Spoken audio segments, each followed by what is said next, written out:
Ces paroles des derniers mineurs de fer de Lorraine, ce sont des paroles plurielles, en fonction des parcours professionnels et des engagements syndicaux. Ce sont aussi des paroles singulières qui s'opposent parfois.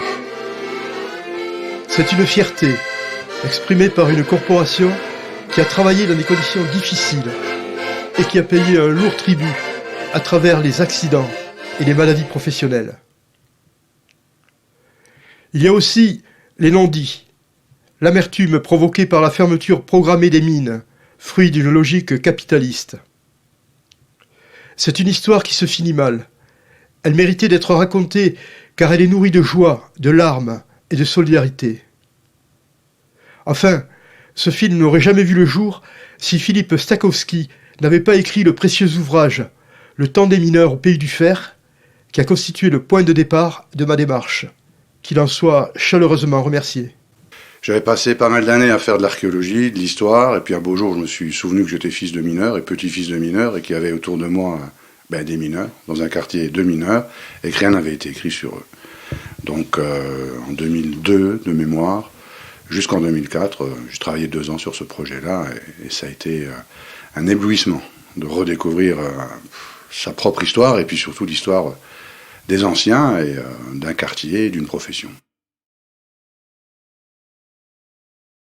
Si on a la chance d'avoir ces registres-là, tout comme d'ailleurs la plus grande partie de la documentation que j'ai pu exploiter, c'est parce que ce sont les ouvriers et les employés de la mine Charles Ferdinand qui les ont sauvés, ces documents.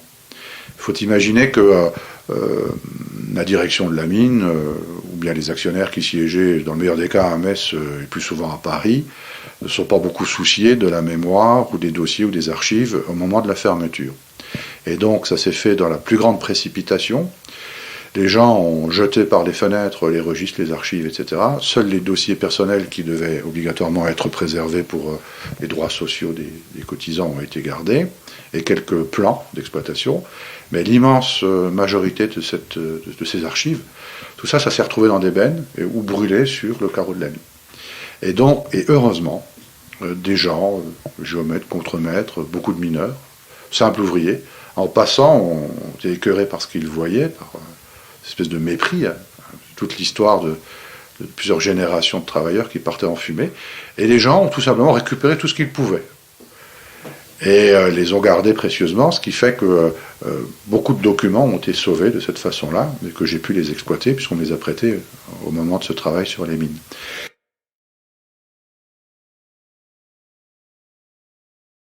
Alors, tu es rentré à la mine en quelle année, 48 ? En 48, le 18 octobre 1948.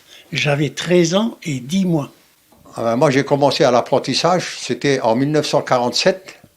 Et moi, j'ai commencé, c'était en 45. À la sortie de l'école, à 14 ans, on avait des vacances, on a fait des grandes vacances, et au mois d'octobre, je suis rentré à l'apprentissage. C'est-à-dire, j'ai été embauché à la mine en 1953. Et il a fallu quand même attendre l'âge de 16 ans avant de pouvoir descendre au fond. Je suis arrivé ici en 1966, tout au début des années 66, parce que avant j'étais dans une mine à Autange qui a fermé. Et comme on avait besoin d'un géomètre à la mine Charles Ferdinand, j'étais embauché à la mine Ferdinand. Écoutez, mon père ne voulait pas que je rentre à la mine. Il voulait que je fasse de la musique. Mais faire la musique, il fallait aller au conservatoire à Metz, et il n'y avait pas de moyen de promotion. C'est-à-dire que j'ai commencé à la mine à 16 ans. Je suis rentré la première fois en 62. Je devais avoir 15 ans. Et je me rappelle encore bien que j'étais descendu avec une machine, avec le machiniste et mon patron, pour prendre des mesures. Et quand on est arrivé au fond de la mine, on m'a regardé d'un drôle d'air parce que j'avais 15 ans et puis les jeunes de 15 ans à l'époque, ils n'avaient rien à faire au fond. Est-ce que tu as le souvenir de ta première visite au fond ? Moi, j'ai pas été traumatisé. Hein. On avait tellement l'habitude on disait mineurs, mais c'est vrai qu'il y en a quelques-uns qui ils sont rentrés, ils sont plus jamais rentrés. Hein. Ils ont refusé de travailler à la mine. J'ai commencé au fond de la mine en septembre 47. Avant, j'ai travaillé pendant 18 mois dans une usine qui fabriquait des cuisinières chez Scholtes. Ah oui. Voilà. Et après, j'étais obligé d'aller travailler à la mine parce que mon frère s'étant marié, lui travaillait à la mine. Bon, il s'est marié, j'étais seul avec ma mère. Et pour garder le logement, fallait aller travailler à la mine. J'ai fait l'école des mines de Thionville, promotion 54-56. J'étais en stage en 53 déjà. J'avais 20 ans et 2 jours quand je suis arrivé ici. Je suis sorti de l'école à 14 ans et ensuite je suis rentré directement dans un centre d'apprentissage à la mine de Langres pour y apprendre le métier de mineur. Je suis rentré à la mine, effectivement au centre d'apprentissage, le 1er septembre 1954, c'est-à-dire un tout petit peu avant mes 14 ans. Et moi j'habitais à 400 mètres du carreau. Donc c'était prédestiné que, en plus c'était dans le creux, il suffisait de se le serrer pour tomber dedans, vous voyez. Mais j'étais dedans parce qu'à 14 ans, à l'époque, ma mère donc était veuve et il fallait ramener de l'argent à la maison. Finir à la mine, c'était une réussite. Ils m'ont pris un essai de 3 mois, donc vous voyez, ils m'ont fait passer un examen, ils ont dû voir des lacunes. Comment tu as été accueilli quand tu étais apprenti par les anciens? Ah, ça c'est... Nous, avec notre théorie, des fois, on venait chez les anciens mineurs qui, aujourd'hui, ils ne sont plus là, ils avaient déjà 40, 50 ans. Quand on leur disait, oui, là, c'est comme ça, ils disent, ici, on apprend plus sur le tas qu'en théorie.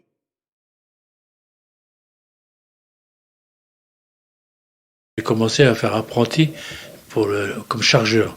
Les chargeurs, c'était des chargeuses allemandes. Ça s'appelait les Alskitter. C'était à Godet, sur rail, et il y a une pelletée qui passait au-dessus de charger les wagons derrière. Hein. Et quand j'avais fini mes 4 ans d'apprentissage, j'ai fait pendant 1 an accrocheur.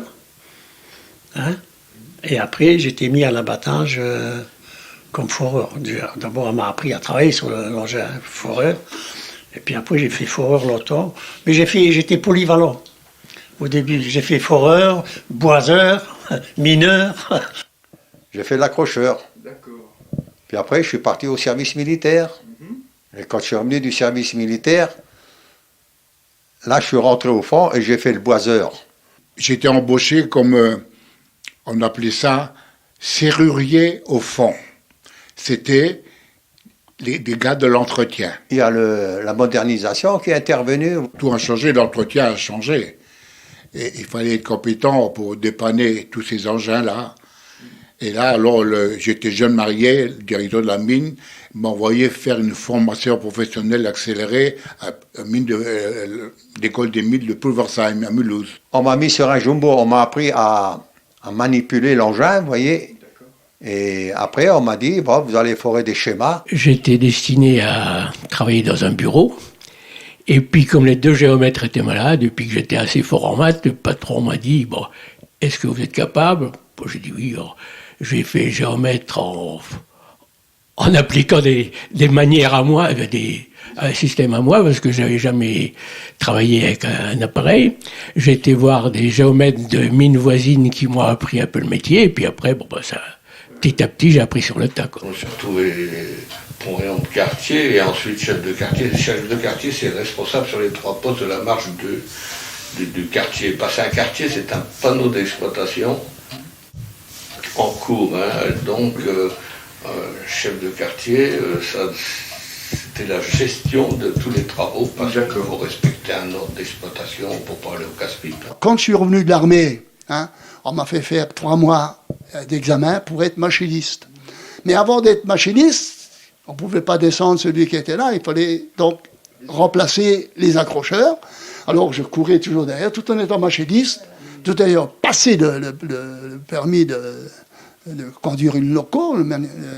C'est pas seulement conduire le loco, mais le plus dangereux, c'était conduire le personnel au fond et le ramener, parce qu'ils étaient dans des wagons. En premier, vous savez, on apprend toujours à être, on appelait ça la mine de Langres, des chargeurs. Il fallait qu'on charge les wagons à la main. Donc on était payé, on était dans une équipe, je me souviens plus, on devait être à peu près une dizaine avec un mineur, un deuxième. et puis tous les gens qui gravitaient autour de ça, et on chargeait des wagons à la main. Ensuite, il y a eu une certaine mécanisation, avec des engins plus ou moins modernes, et après ça, donc, j'ai fait différents travaux. Souvent, effectivement, j'ai changé de place, parce que j'étais un petit peu indésirable. J'étais tout jeune, militant. On travaillait avec les ingénieurs d'exploitation qui faisaient un projet pour toute l'année. Une fois que le projet était fait, c'était à nous de le mettre sur plan et de calculer tout ça. Une fois qu'on avait préparé ça sur plan, et ben, au fur et à mesure que les chantiers avançaient, on descendait au fond pour mettre des points de direction puis des points de niveau pour suivre la couche. Ça a commencé au début la mécanisation en 1958, l'apparition des premiers jumbo de foration. C'était là qu'on faisait foreur, bout de feu et chargeur en même temps. Donc il y avait une polyvalence qui était faite dans les quartiers, c'est-à-dire que la personne pouvait faire plusieurs métiers.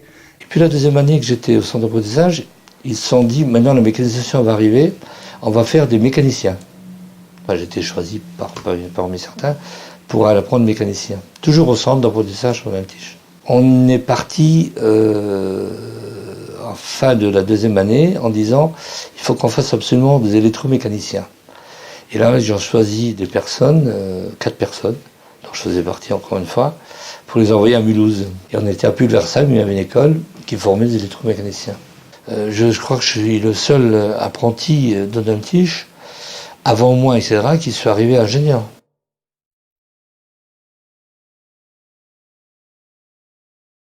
Entre cités, en tant que gamin, on se fréquentait pas, on se lançait des pierres. En tant que gamin, hein. Mais après, une fois qu'on était adulte, mais ça c'était un jeu de gosse. Lorsque vous venez dans un pays où les gens se referment entre eux, parce qu'au jour on vous appelle Rital, voilà, ou Polac, ou etc., ou c'est l'Algérien, c'était des trucs comme ça qui sortaient.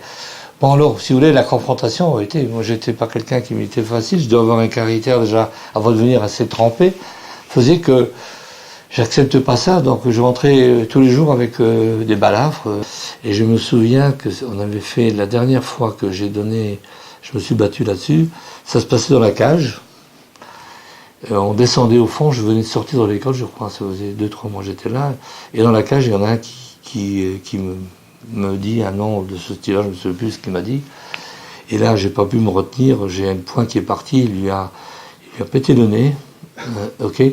Et j'étais soulagé, et puis ça s'est passé. Et puis après, le reste était moins. Mais là, il avait été très méchant. Pas du. Quand on dit ça l'italien, c'est pas grave. Hein. C'était du style. Retourne dans notre pays. Si vous voulez, oui, mettons, vous prenez la cité d'Autriche, un côté était italien, l'autre côté était polonais.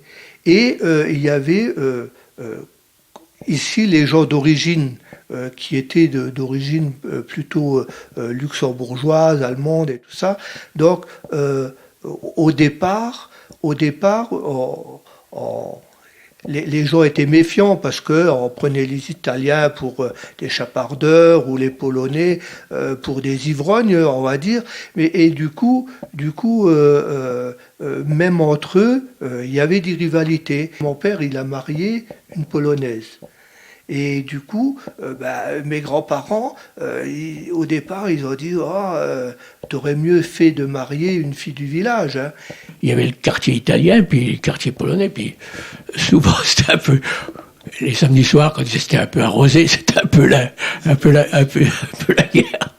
Dans ces cités-là, au sens 60-70, les cités ouvrières, minières, on a, je sais pas, une quarantaine de nationalités différentes qui coexistent.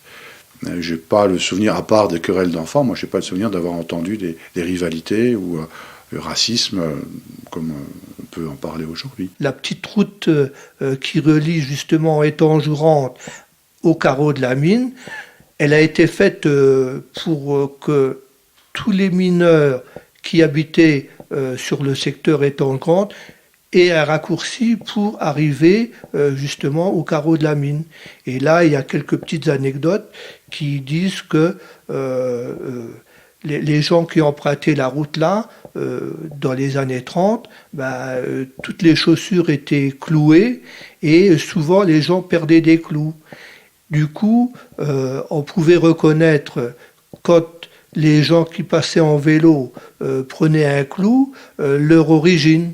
Parce qu'ils juraient soit en polonais, soit en patois en luxembourgeois, soit en italien. On se connaissait tous, c'était une bonne équipe, aussi bien ceux du jour que ceux du fond. Ah ben, vous savez, il y avait une camaraderie dans les mines, super, que dans les autres branches, on ne l'a pas. On était tous unis, il n'y a pas de problème, chacun leur boulot. Mais par contre, par exemple, l'entretien. L'entretien était toujours...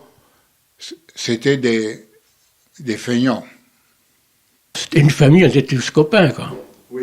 On était copains. Quel que soit le métier de chacun. Le métier de chacun, oui, c'était... Ils étaient soudés.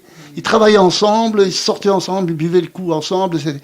Il n'y avait pas de dissension. Oh, oui, aucun problème. Hein.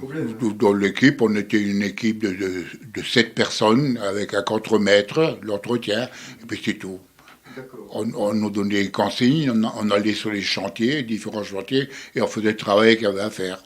Et puis, quand le minerai sortait sur des wagonnets, c'était écrit à la craie, tel était le numéro qui correspondait au mineur qui avait finalement abattu ce minerai. Alors là aussi, hein, c'était à la craie, on pouvait l'effacer et tout. Non, ça partait comme ça. Jamais eu quoi que ce soit.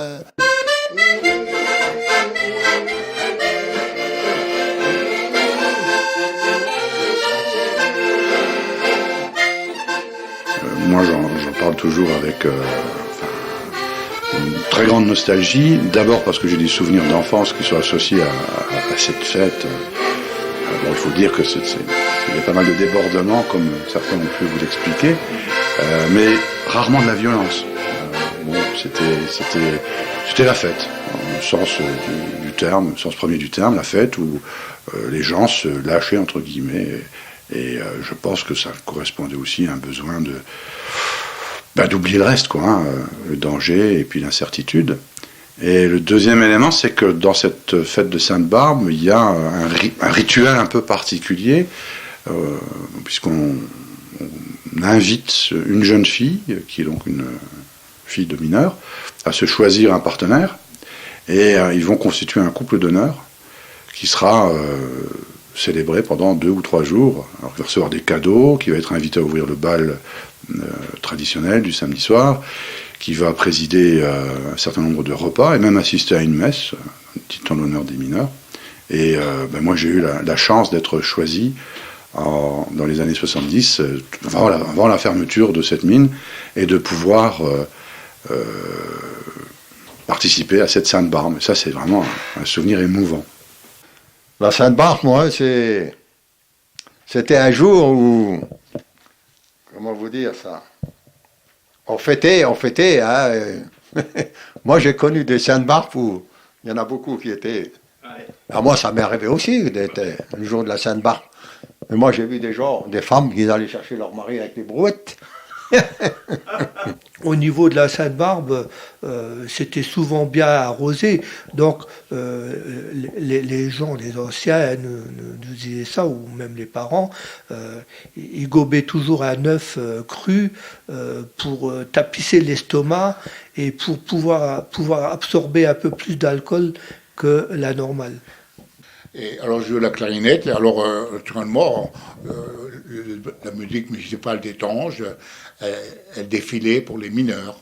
Voilà. Alors, c'était le cortège, on allait chercher le marié, la mariée à domicile, en sortant, on buvait un petit coup, c'est comme ça, les mineurs. Hein. Bon. Et puis, on allait à l'église. Et après l'église, c'était le vin d'honneur. C'était une fête, on était tous comme des frères, comme des copains. Je n'irai jamais à un endroit au monde, tant que j'aurai une Sainte-Barbe, que je vivrai, j'irai à toutes les Sainte-Barbes. Et je vis toutes les Sainte-Barbes à fond. Et je ne veux pas changer ça. Je me l'interdis.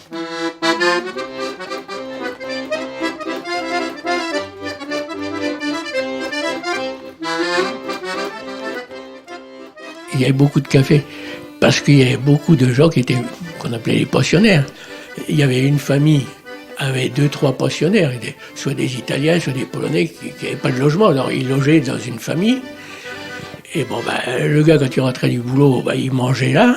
Et puis après, il ne pouvait pas rester dans la cuisine, parce que les gens vivaient dans la cuisine. Alors ils allaient passer le reste de leur temps au bistrot, et puis ils dépensaient leur argent au bistrot. Chaque entrée de mine que j'ai connue, il y avait toujours un café devant. Ici, on en avait un. À Langeberge, ils en avaient un aussi, hein, le café de la douane.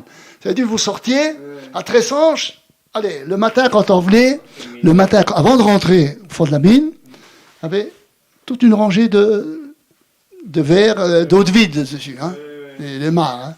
Une rangée et un verre de bière. On venait là, et puis on rentrait. En sortant, la même chose. Et après, bon, moi, j'étais différent. Moi, je payais toujours mon coût, je voulais pas machin. Mais d'autres, ils se faisaient... Ils avaient le carnet. Moi, je voulais pas de ça. Hein. Alors, bon, mais d'autres, par contre, ils notaient. Alors là, c'était les mineurs. À la sortie du poste, ils venaient boire un coup. C'était souvent admis avec une goutte. Et la goutte, c'était de l'alcool de seigle. Et les jours de paye, c'est-à-dire la paye c'était le 15, la compte c'était le 1er, c'était ouvert à 5h du matin. Alors déjà, ceux qui sortaient du poste de nuit y allaient, puis il y en avait qui rentraient au poste. Avant d'aller bosser, ils allaient boire un coup, et ils allaient payer leur ardoise des 15 jours.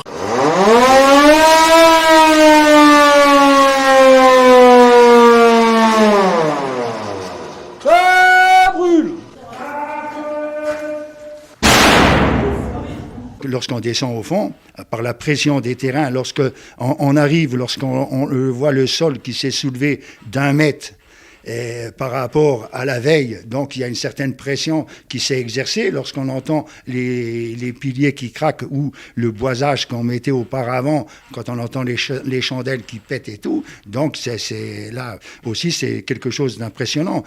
Celui qui n'a pas vécu ça ne peut pas s'en rendre compte dans les conditions dans lesquelles on travaillait. Vous changez des grosses trous dans la boue, c'était atroce comme boulot. Hein. Avec l'éclairage qu'on avait, avec nos lampes électriques et tout, on pouvait pas voir bien la nature du comme nous on appelle ça, du plafond, pour voir si c'était dangereux ou pas dangereux. Mais moi je travaillais souvent dans des galeries où il n'y avait pas de courant d'air. Et là on transpirait, pas qu'il faisait chaud, mais manquait d'air, manquait d'oxygène.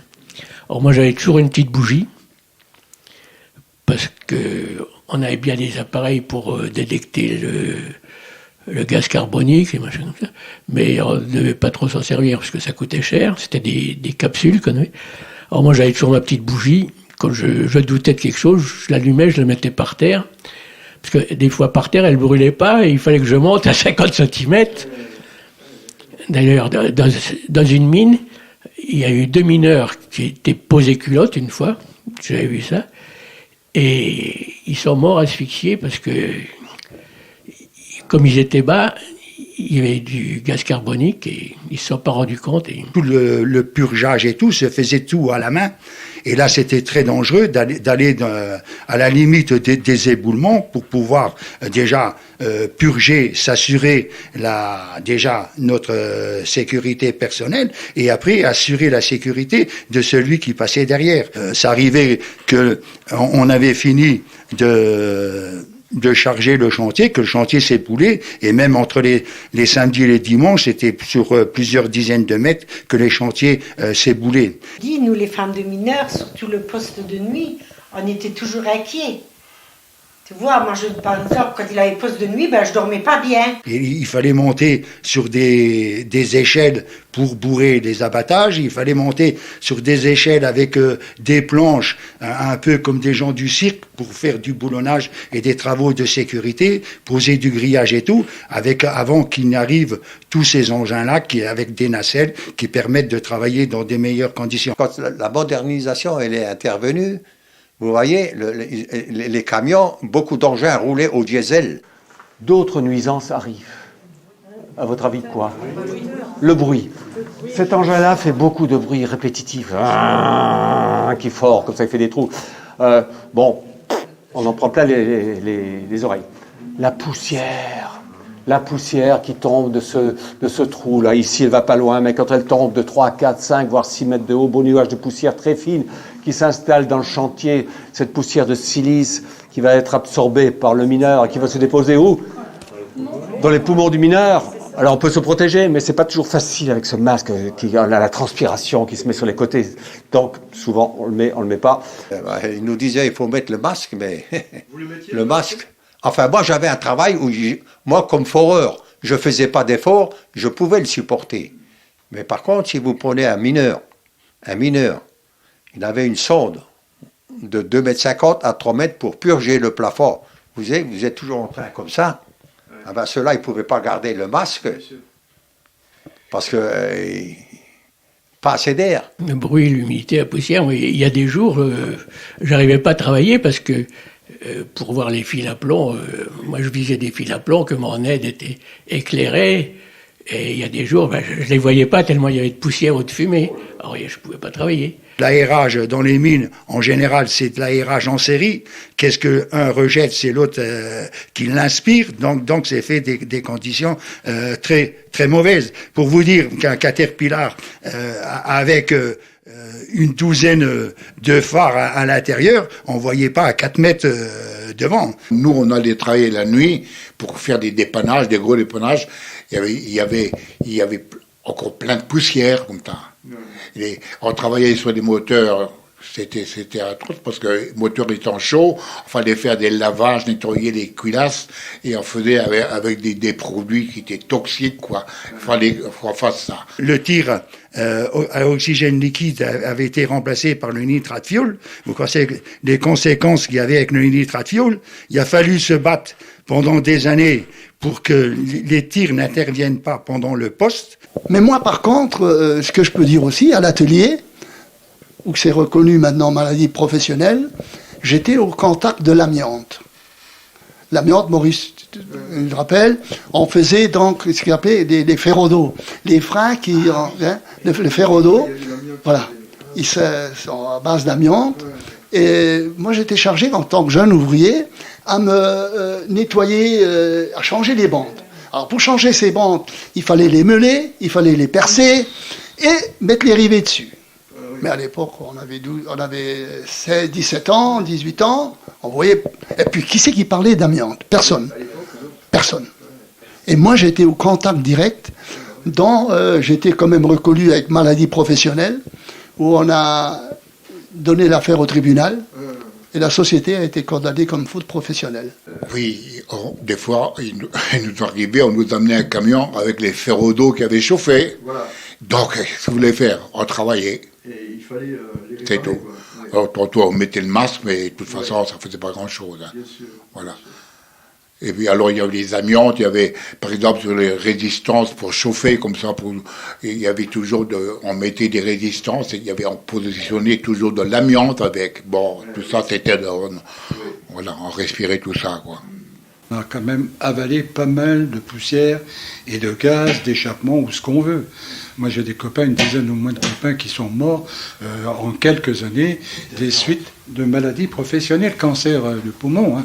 Malheureusement, j'en fais partie. Je ne suis pas mort encore, mais j'ai été reconnu. Donc, je n'ai pratiquement jamais travaillé à l'abattage, mais les conditions mauvaises qui existaient au niveau de l'aérage ont quand même fait que des gars de régie, qu'on appelait les gars de régie, étaient aussi atteints de cette maladie-là.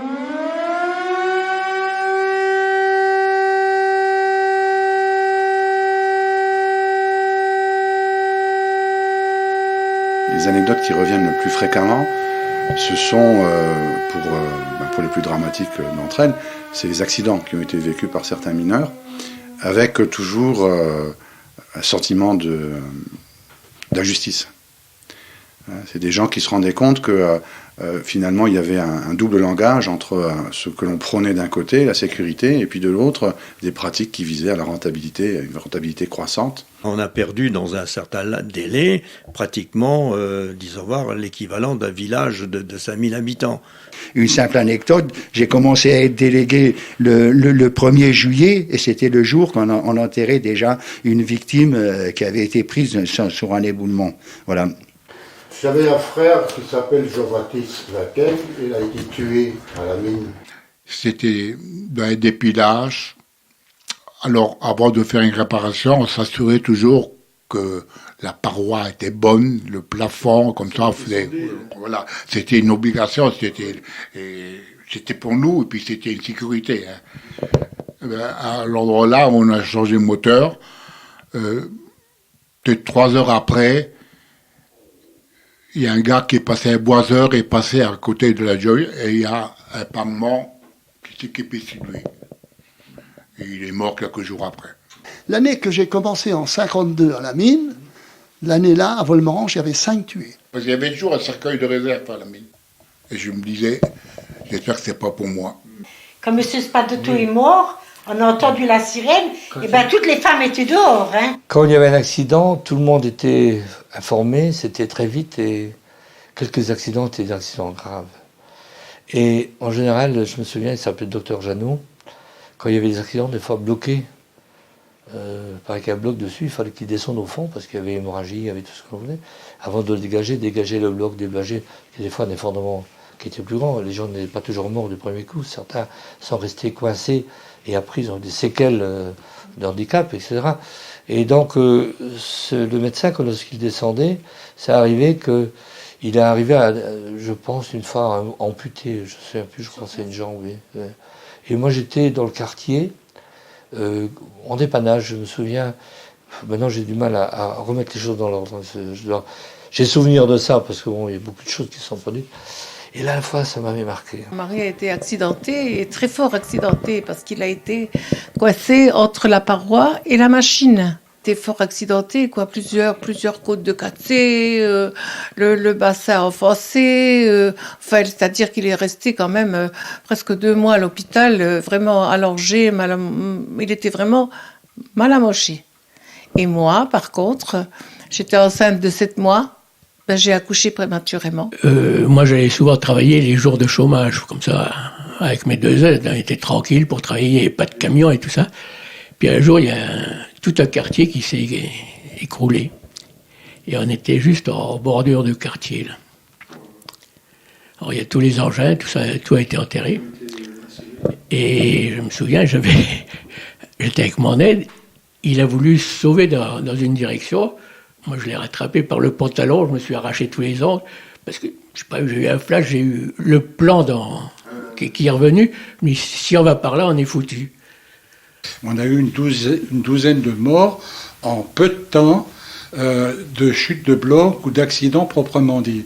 Mais on a eu malheureusement beaucoup de personnes qui sont décédées des suites de maladies professionnelles reconnues. Et tous les ans, pratiquement, on a des copains qui disparaissent comme ça, tellement ils ont travaillé dans de mauvaises conditions. On avait un machiniste qui travaillait à la chargeuse. On avait l'impression qu'il avait un don pour prévoir on avait l'impression qu'il sentait venir quelque chose. Ah oui. Ouais. Je me rappelle qu'un jour, il déraillait chaque fois sur les... Il déraillait. Il dit, ça va pas aujourd'hui, on va casser la croûte, on va revenir après. Alors, comme on était chef d'équipe, on allait casser la croûte. Mais quand on est revenu vraiment à la machine pour pouvoir continuer le travail, tout était fermé. Tous les boulements étaient faits. Je fais des cauchemars, encore des fois la nuit, de la mine, que je ne pense plus du tout dans la journée. Je pense, mais toujours en atroce, des accidents terribles. On avait réussi comme délégué mineur et de faire au moins respecter certaines conditions et tout. Bon, ben, c'est vrai que lorsqu'il y avait un problème, on faisait intervenir le service des mines pour dire que on travaillait dans telles conditions, que c'était un danger imminent par la pression dans certains travaux qu'il fallait arrêter tout ça et tout. Mais là, c'est vrai que on avait des difficultés à faire respecter vraiment le règlement. Il y a eu une évolution de la sécurité, de la formation du personnel. Ça, c'était important. Par la suite, bon, la sécurité, il faut dire quand même, ils ont fait quand même des progrès. Après, la chance, il y a eu les campagnes de sécurité. Donc, il y avait un responsable, un chef de sécurité, qui faisait des réunions. À l'époque, il y a eu des opuscules de fait, qui ont été distribués d'ailleurs. Pour former le personnel à ce danger, puis il fallait qu'en tant que pourrion, on était assez bien. On avait nos réunions de sécurité 2 fois par mois, quand même. Non, puis on parlait des accidents. Mais un accident, on ne cherchait jamais le responsable, on cherchait ce qui avait déclenché l'accident. Alors avec 3 plaquettes, plus ça, vous avez réduit 600 pages en 4 présentations. Il y a eu quand même l'association Assimilor de tous les exploitants. C'était le syndicat patronal qui avait fait cette campagne de sécurité un peu dans tous les mines, dans le but de réduire le nombre d'accidents. Et comment mon camarade le disait, parce que lorsqu'on sait qu'un accident qui intervient et que le médecin a décrété plus de 21 jours d'arrêt, il fallait passer par le service des mines et ils étaient sanctionnés d'une certaine indemnité parce qu'ils comptaient certainement qu'il y aurait une rente à verser, tout ça et tout. Voilà, ça leur coûtait beaucoup d'argent. Les mines s'étaient rassemblées. C'est-à-dire, toutes les mines avaient fait... D'abord, elle avait un autre nom, mais après, ça s'appelait Samifer. Ils ont commencé à dire... Réunissons nos compétences pour améliorer les conditions de travail, la sécurité et améliorer la qualité du travail fait, la productivité, bien sûr, je mets dedans, et diminuer les prix de revient. C'est un ensemble. Enfin, moi, je montais toujours avec mon premier mineur. Je laissais jamais la place à un autre. Le danger, moi, je restais. Si moi, j'étais pas là, il n'y allait pas. Il a fallu batailler pour améliorer les conditions de travail. Les conditions de travail ont été améliorées dans les années 55-56 lorsqu'on a pu boulonner les plafonds, c'est-à-dire mettre des tiges au plafond plutôt que d'avoir partout des chandelles ou des cadres de protection, mais c'est vrai que là, il y a eu cet apport-là. Après, il y a eu l'apport des engins, comme les machines à purger, pour la foration avec les jumbo, qu'on n'était pas vraiment au contact du bloc avec l'engin, on était un peu reculé et on pouvait s'assurer, mais tout ça n'évitait pas que, malgré tout, on était toujours... devant le danger que représente le travail de mineurs. Alors on avait arrêté un chantier, un dépilage très dangereux.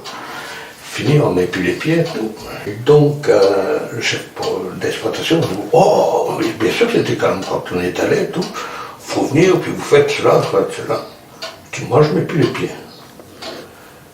Alors, j'ai dit, écoutez, si vous voulez, vous restez avec mes gars, vous les prenez, vous me faites habiller, moi je m'en vais à la maison.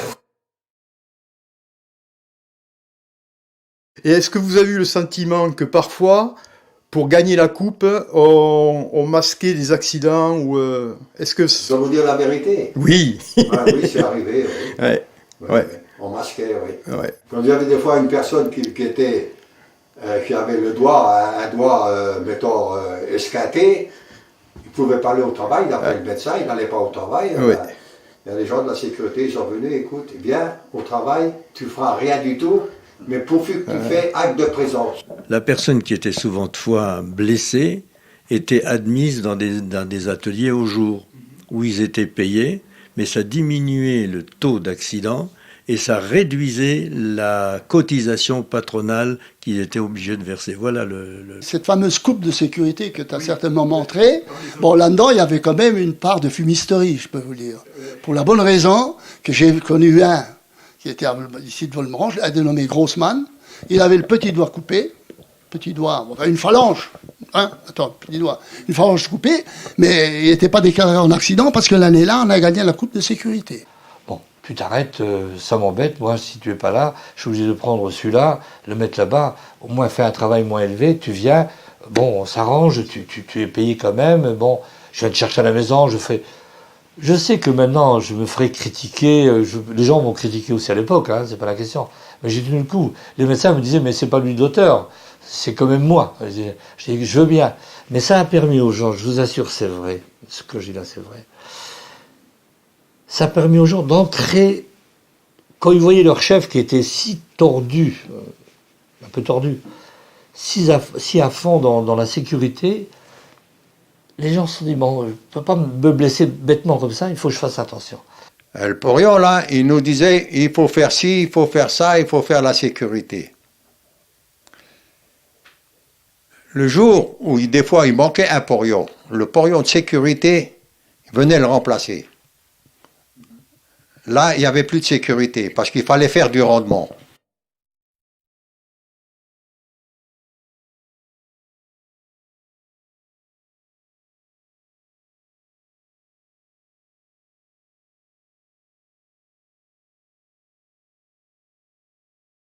Alors, si je compare la situation des gens qui vivaient dans cette commune, une commune tout à fait rurale, vers 1900, à celle des ouvriers, qu'est-ce qu'on constate? Eh bien, les Lorrains de souche, donc en Lorraine germanophone, n'ont ni l'eau ni l'électricité à la maison. Ils vivent dans des conditions d'hygiène qui sont, somme toute, très sommaires.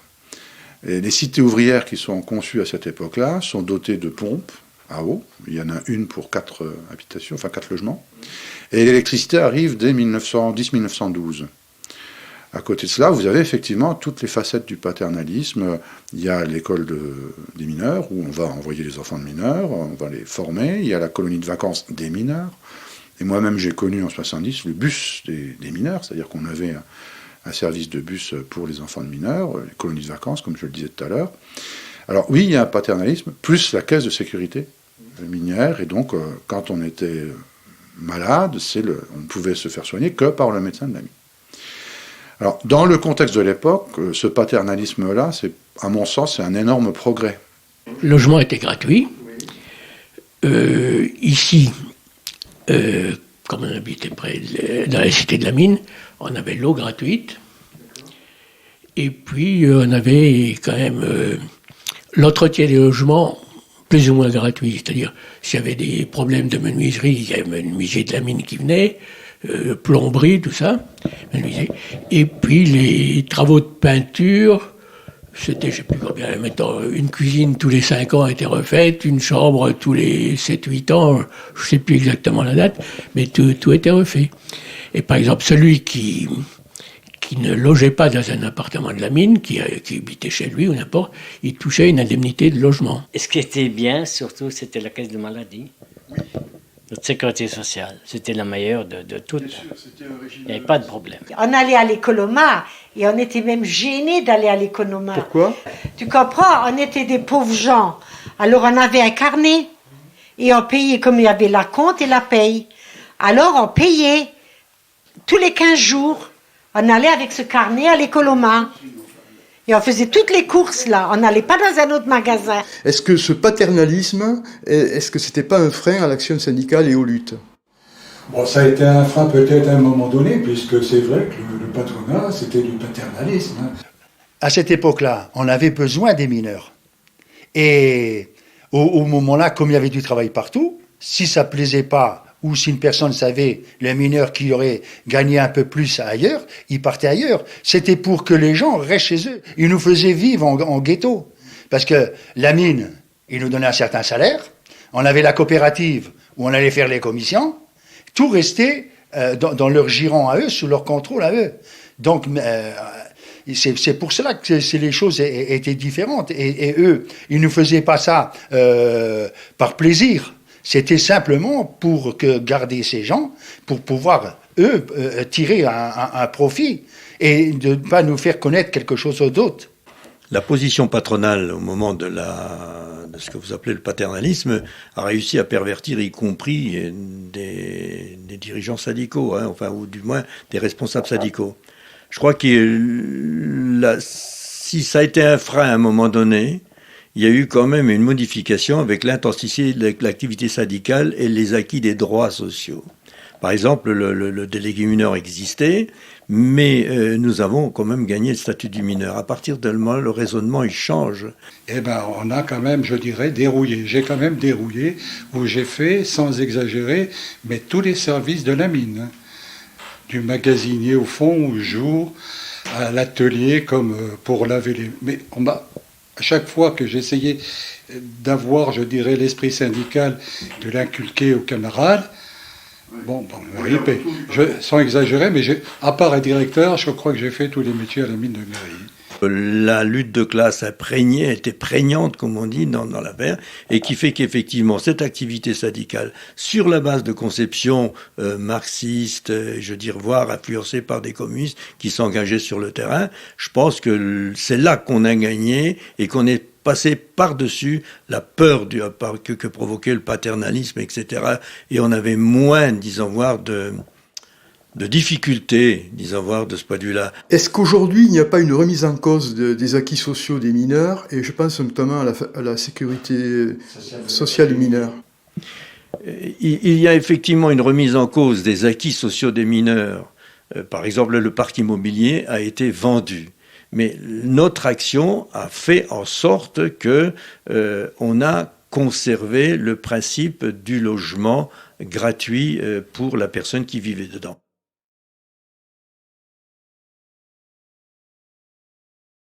En termes de pouvoir d'achat, de salaire, dans les années 50, vous citez un exemple, le mineur de fond, il touche 45 000 francs, celui qui est en surface, 15 000, et à 2 ans près, les retraités ne touchaient que 12 000 francs et étaient obligés de trouver un travail d'appoint pour pouvoir vivre.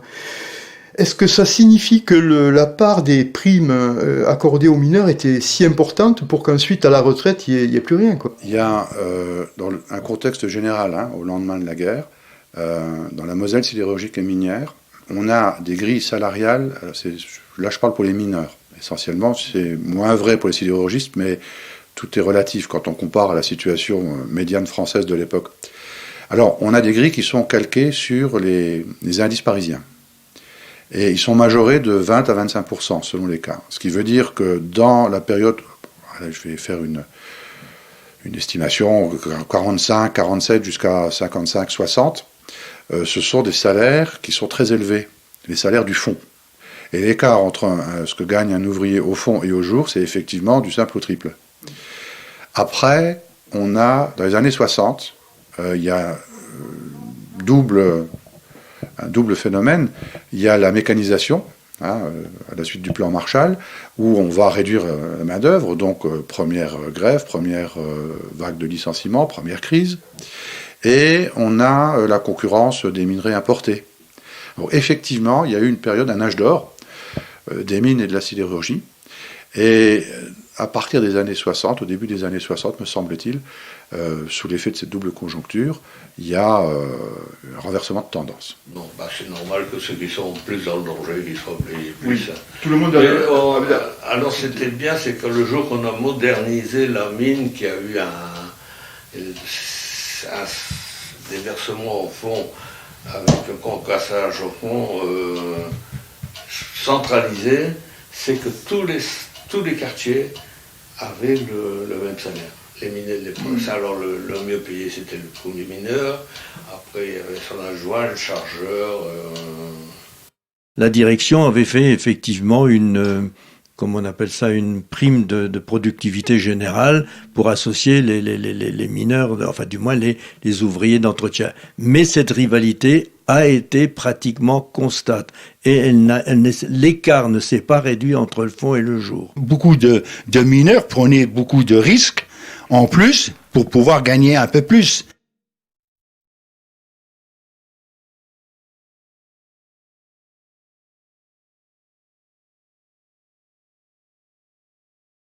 Alors lorsque les difficultés économiques ont démarré, c'est-à-dire qu'en fait, c'est pas difficulté, je veux dire que l'intention du patronat de liquider les mines de fer parce qu'on découvrait des autres gisements ailleurs et que le capitalisme changeait de nature par rapport à son espace, il est évident que là, on a connu des fortes grèves, dont celle par occupation, et l'une qui a culminé, c'est celle de Trieux.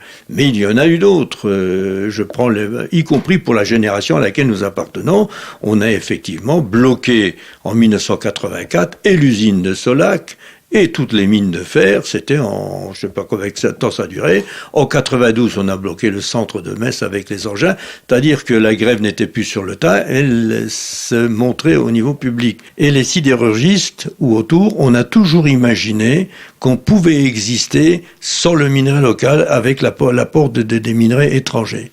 Ça, c'était un défaut qui est apparu, qui a fait par exemple qu'en 1984, à un moment donné, les sidérurgistes n'ont pas compris. Et ils ont fait appel aux forces de police pour dégager les mineurs. Il n'y a pas eu de lassitude. Et je crois que c'est dû à l'état d'esprit syndical dans lequel nous étions, c'est-à-dire c'était un combat de classe. Donc à partir de là, on savait très bien l'orientation qui était prise. Par exemple, on a vécu très fort, très mal, mais très durement, la trahison de 1981.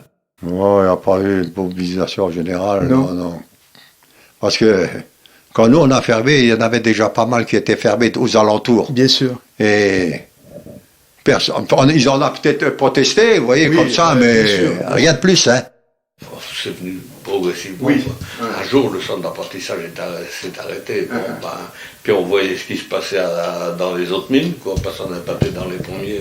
Ah oui, ben nous avons fait des défilés, des grèves. On avait des grèves. Ah oui.